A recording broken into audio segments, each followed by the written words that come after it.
Ok, merci Samuel. Donc un peu une conclusion générale hein, pour l'ensemble du projet sur le sujet. Si on prend un petit peu plutôt la partie amont, donc il y a un retour qui était là il y a eu un suivi au sein de six élevages.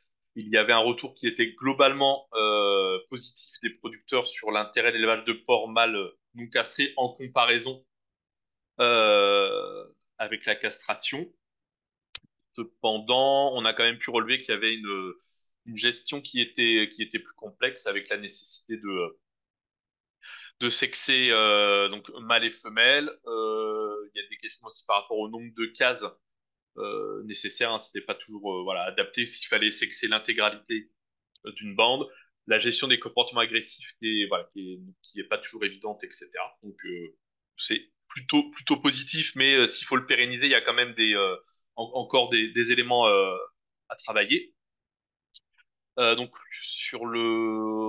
niveau donc du taux de mâle odorant donc au nez humain, c'était globalement très variable les résultats qu'on a pu avoir, mais on a vu hein, c'était 5% de odorant ou douteux. Donc quand même une information, c'est que le taux de mâle odorant est quand même modéré en bio. Donc ça voilà, c'est quand même une information où on a pris le 5% pour les calculs parce que voilà, il fallait partir de quelque chose, mais voilà, on va pas être sur une vingtaine de pourcents ou autre. Donc ça, c'est quand même un élément à retenir.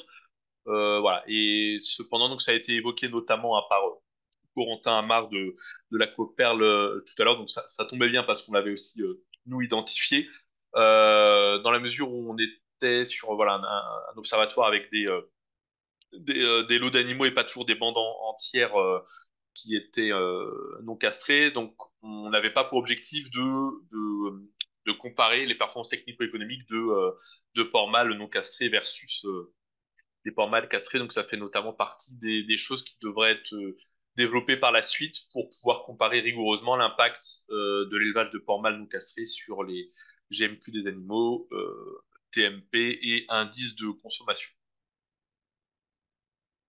Donc sur la partie aval, et je m'en arrêterai là. Donc enfin, l'arrêt de la castration, c'est avant tout un atout pour communiquer positivement sur le bien-être animal. Donc sujet évidemment très important en bio. Il faudra envisager des modifications organisationnelles conséquentes et de traçabilité à mettre en place. Donc passage de un à 3 types d'animaux à gérer.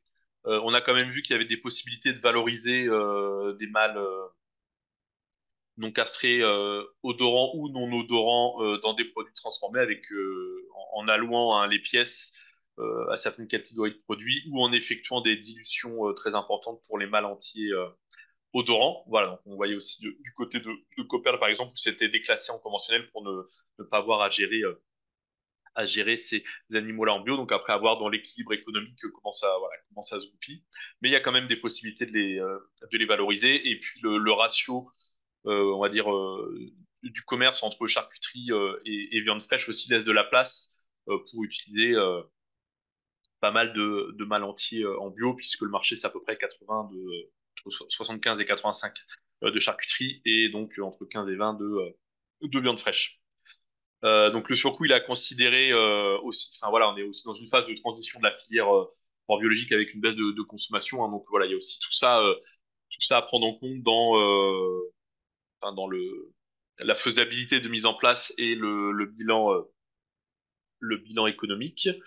Voilà, et donc pour des suites à donner notamment, donc tester d'autres produits transformés en bio pour augmenter le panel des valorisations possibles. Donc l'aspect économique à continuer de travailler aussi évidemment, et puis de maintenir une veille sur les méthodes de détection parce qu'il y a effectivement le nez humain qui est voilà maintenant bien en place, qui se développe dans pas mal d'abattoirs. Voilà. Et après il y a aussi des travaux dans des pays d'Europe sur d'autres méthodes complémentaires. Donc voilà un petit peu hein, sur ces sujets-là. La bio a pas vocation évidemment à proposer de nouvelles méthodes ou autres, mais de bénéficier de ce qui se fait en conventionnel.